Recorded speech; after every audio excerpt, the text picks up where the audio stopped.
ଯେଉଁ ରାତିରେ ରାଜା ନିଜର ସବୁଠାରୁ ବିଶ୍ୱସ୍ତ ସେନାପତିକୁ ହତ୍ୟା କଲେ, ସେହି ରାତିରେ ହିଁ ପ୍ରଥମ ଥର ପାଇଁ ରାଜାଙ୍କ ଆଖିରୁ ନିଦ ହଜିଗଲା। କାରଣ ସେ ଜାଣିଥିଲେ ଏହା କୌଣସି ସାଧାରଣ ମୃତ୍ୟୁ ନଥିଲା। ପ୍ରାଚୀନ ଭାରତ ସେହି ରାଜ୍ୟ ବାହାରକୁ ଶାନ୍ତ ଦେଖାଯାଉଥିଲା, କିନ୍ତୁ ପ୍ରାସାଦ ଭିତରେ ଭୟ ମଧ୍ୟ ନିଶ୍ୱାସ ନେଉଥିଲା।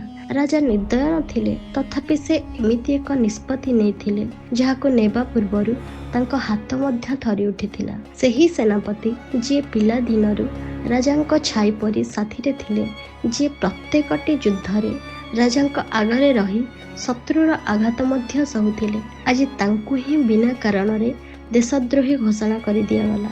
ଦରବାର ସାରା ନିସ୍ତବ୍ଧ ଥିଲା। ପ୍ରଶ୍ନ ପଚାରିବାର ଅର୍ଥ ଥିଲା ମୃତ୍ୟୁ। କିନ୍ତୁ ପ୍ରକୃତ ଭୟ ସେତେବେଳେ ଆରମ୍ଭ ହେଲା ଯେତେବେଳେ ସେହି ରାତିରେ ରାଜା ସ୍ୱପ୍ନରେ ସେନାପତିଙ୍କୁ ଦେଖିଲେ। ସେନାପତିଙ୍କ ଦେହ ରକ୍ତରେ ଜୁଡ଼ବୁଡ଼ ନଥିଲା, ସେ କେବଳ ଶାନ୍ତ ଭାବରେ ଛିଡ଼ା ହୋଇଥିଲେ ଏବଂ ଗୋଟିଏ କଥା କହିଥିଲେ, ଏବେ ସତ ଆଉ ଲୁଚି ରହିବ ନାହିଁ।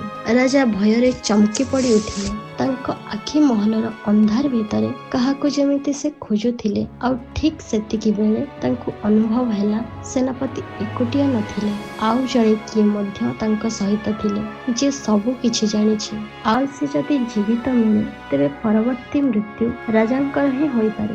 ରାଜା ଜାଣିଥିଲେ ସେନାପତିଙ୍କ ସହ ସେହି ଗୋପନୀୟ ସତ୍ୟ ଶେଷ ହୋଇନାହିଁ। ସେହି ସତ୍ୟ ଜାଣିଥିବା ଦ୍ୱିତୀୟ ବ୍ୟକ୍ତି ଏବେ ବି ଜୀବିତ, ଏବଂ ତାର ଜୀବିତ ରହିବାର ଅର୍ଥ ହେଉଛି ରାଜାଙ୍କର ମୃତ୍ୟୁ। ଶେଷରେ ସେନାପତି ଏମିତି କେଉଁ ରହସ୍ୟ ଜାଣିଥିଲେ ଯେଉଁଥିପାଇଁ ରାଜାଙ୍କୁ ସେନାପତିକୁ ହତ୍ୟା କରିବାକୁ ପଡ଼ିଲା?